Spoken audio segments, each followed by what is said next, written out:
Today's rule is write only details that stick to your topic. Look at activity A. Using a web like this can help you plan what details to include in your writing in order to stick to your topic.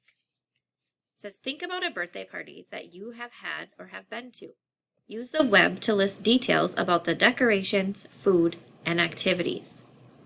For example, you might think about where and when it was, what did the decorations look like, what did you eat or drink, did you play games, and who was there.